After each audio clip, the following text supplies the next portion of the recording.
Kita berikan tepuk tangan untuk debat publik kedua Pilgub Jatim.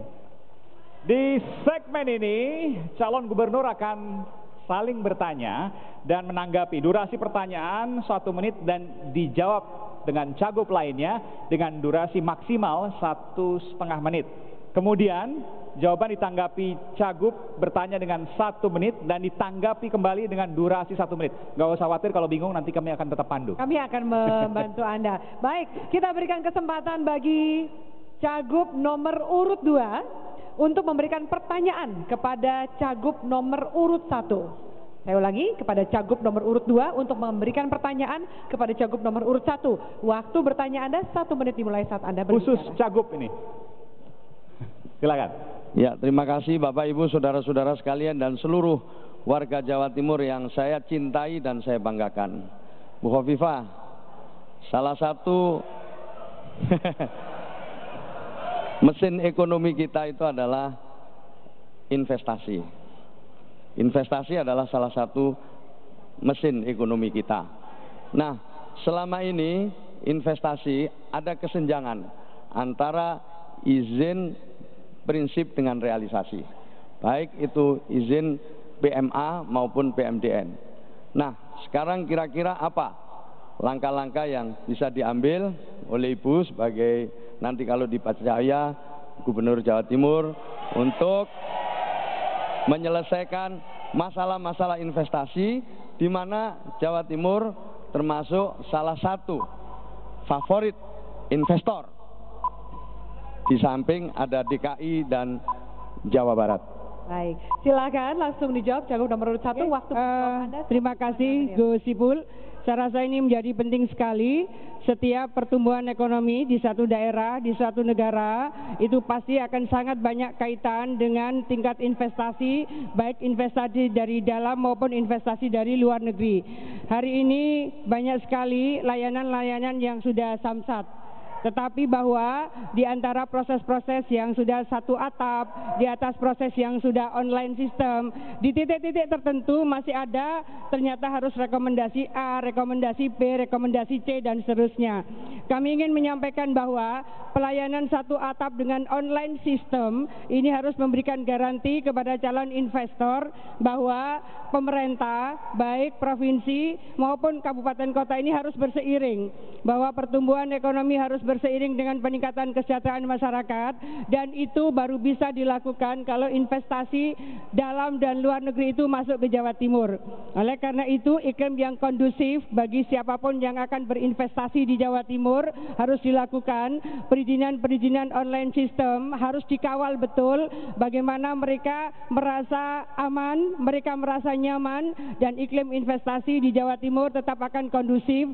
Tetapi bahwa proses untuk bisa mendapatkannya harus ada komitmen bersama. Nanti Pemprov selesai, Pemkab, Pemko, nanti ada izin-izin lain. Ini yang harus dijadikan komitmen bersama, bahwa online sistem dan satu atap pelayanan harus dijadikan bagian dari penguatan percepatan penyejahteraan masyarakat Jawa Timur. Baik, silakan langsung ditanggapi. Cagup nomor urut 2 menanggapi jawaban dari cagup nomor urut 1. Mohon maaf, bukan satu-satunya soal perizinan yang dihadapi oleh investor. Ada juga masalah UMK, ada juga masalah lahan, dan juga masalah pemanis. Apa yang bisa dijanjikan oleh investor agar investasinya lancar di Provinsi Jawa Timur? Tahun lalu investasi PMDN 45 triliun, menyerap tenaga kerja 78.000 lebih. PMA 21 triliun, menyerap tenaga kerja 70.000 lebih. Tapi jangan lupa, ada juga investasi non fasilitas yang itu lebih besar menyerap tenaga kerja. Dengan 85 triliun ada 451.000 tenaga kerja. Nah, untuk itulah ke depan mesti harus kerjasama dengan kabupaten untuk mengajak supaya tidak usah bayar pajak IMB atau PBB selama 5 tahun. sehingga investor lebih tertarik. Provinsi bisa membebaskan biaya kendaraan selama 3 tahun. Silakan ditanggapi, waktu Anda 1 menit. Karena tadi pun saya juga menyampaikan bahwa mesti harus ada koordinasi, jangan sampai perda provinsi kemudian dimansuh oleh perda kabupaten kota. Saya ingin menyampaikan investor dalam dan luar negeri harus diberikan karpet merah. Artinya mereka adalah very important person dalam artian konsolidasi seluruh proses pemerataan kue pembangunan, peningkatan percepatan kesejahteraan, dan kemudian pertumbuhan yang lebih memberikan penurunan kemiskinan dan penurunan ketimpangan terutama antara utara dan selatan, antara kota dan desa. Ini semua harus berseiring. Oleh karena itu UMK Des, beberapa daerah yang sudah punya perda, UMK desa dan seterusnya, ini harus menjadi satu kesatuan bagaimana seluruh proses investasi itu berseiring dengan proses pembangunan baik di tingkat provinsi maupun kabupaten kota. Dan jangan lupa daya dukung lingkungan ekologis termasuk juga adalah partisipasi masyarakat lokal harus menjadi satu kesatuan sehingga hadirnya investor menjadi berkah bagi Jawa Timur. Anda habis, kita beri tepuk tangan. Putaran pertama untuk para cagup. Ya. Berikutnya.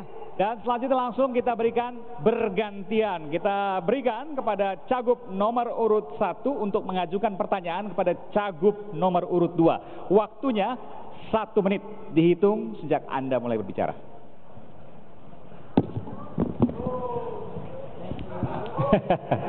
Ya. Silakan. Ya. Baik. Ya. Waktu tetap dihitung saat Anda mulai berbicara. Ini apa? Silakan. Saya Kami ingin bebas, menitipkan, kami tidak saya ingin memegang menitipkan kepada panelis sebetulnya. Oke. Silakan Ibu kembali bisa ke diambil. sana. Silakan memberikan pertanyaan Anda. Waktu sudah berjalan, Bu. Supaya yang saya sampaikan kepada pasangan calon nomor 2, panelis juga mengikuti. Saya ingin menyampaikan bahwa di dalam Pak Kardiman ini ada janji dari pasangan calon nomor 2 akan membuka 750.000 lapangan kerja baru per tahun. Jadi kami ingin mendapatkan penjelasan dari Gus Ipul dan Mbak Putih bagaimana sebetulnya backbone dan infrastruktur ekonomi disiapkan untuk membuka lapangan kerja sebanyak 750.000 per tahun. Sementara hari ini pengangguran di Jawa Timur ada 827.000. Jadi sebetulnya setahun sudah cukup untuk menyelesaikan. Mohon kami bisa mendapatkan penjelasan cara membuka 750.000 lapangan kerja baru per tahun di Jawa Timur. Baik, waktunya pas. Silakan langsung ditanggapi. Waktunya 1 menit 30 detik dari sekarang. Terima kasih. Tadi sudah saya singgung sebenarnya. Kita pakai data tahun 2017. Tadi sudah saya singgung.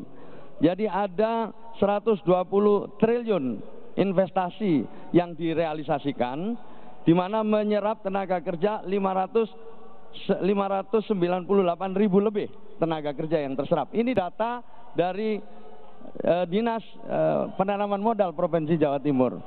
Nah, kalau kita tambah dengan 1.000 desa wisata, ditambah dengan investasi yang sudah siap di belakangnya, saya kira bukan sesuatu yang sulit untuk menciptakan 750 lapangan pekerjaan setiap tahun. Kita dorong anak-anak muda untuk menjadi pengusaha-pengusaha baru.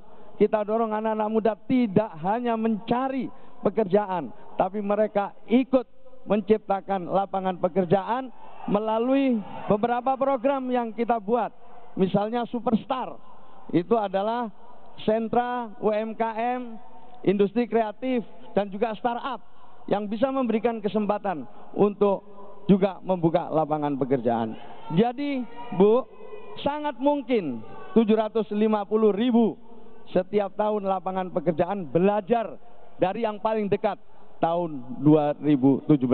Maka itu ketika kami bikin program ini, kami sudah kita diskusikan, sudah kita hitung, dan kita bandingkan dengan tahun-tahun sebelumnya. Tahun ini kita menurunkan kemiskinan menjadi waktunya 4%. habis. Pasangan nomor 2, sekarang langsung kita berikan kesempatan pada pasangan calon nomor urut 1 untuk menanggapi jawaban dari pasangan Baik, nomor urut 2. mungkin kita bisa simak bersama data BPS Jawa Timur 2017. Kita update pada data ekonomis dinamik per April 2018 bahwa pengangguran di Jawa Timur tahun 2016 4,14%. Ini per Februari. 2017 4,10. Jadi turunnya setahun itu cuma 0,04. Ini data dirilis resmi oleh BPS Jawa Timur. Gus Ipul, Pak Wagub. Jadi saya rasa data BPS pasti beliau sangat paham. Penurunan pengangguran hanya 0,04%. Kalau tenaga kerja 20,3%, sesungguhnya sekitar 48.000 saja. Ini data BPS Provinsi Jawa Timur. Baik, habis waktunya. Matur nuwun. Saya berikan kesempatan pada Cagup nomor urut 2 untuk menanggapi apa yang disampaikan oleh Cagup nomor urut 1. Kami juga sekarang juga punya data. Ada penurunan 0,21% tahun ini. Itu dari sekarang tinggal 4%. Itu juga data. Itu 500.000 pekerjaan lebih mengurangi, menyerap tenaga kerja yang baru. Jadi ini juga data yang bisa dipastikan ini valid. Nah, tinggal sekarang kita hitung-hitungan. Data yang saya catat ini adalah data yang saya terima dari Kepala Dinas Penanaman Modal Jawa Timur. Ini adalah fakta. Kalau kita tidak bisa menciptakan tenaga kerja sampai segitu, pengangguran akan terus meningkat. Dan sekarang rata-rata pengangguran itu kan kira-kira 800.000. 800.000 ini kita cari alamatnya. Kita cari alamatnya yang 800.000. Karena penurunan kemiskinan setiap tahun memang turun. Tetapi masih ada 800.000 lebih yang masuk kategori pengangguran. Baik, terima kasih pasangan, mohon maaf, Cagup nomor urut 2 dan Cagup nomor urut 1. Nanti Bu Kofifa akan diberikan kesempatan. Sudah habis waktunya, nanti akan diberi kesempatan. Sudah habis. Cagup nomor 2 tadi sudah memberikan tanggapan. Jadi di sesi ini kita beri tepuk tangan untuk pertanyaan dan jawaban para calon gubernur. Ya. Di segmen berikutnya lebih seru lagi. Nanti giliran para cawagup yang akan adu kompetensi. Tetaplah bersama kami.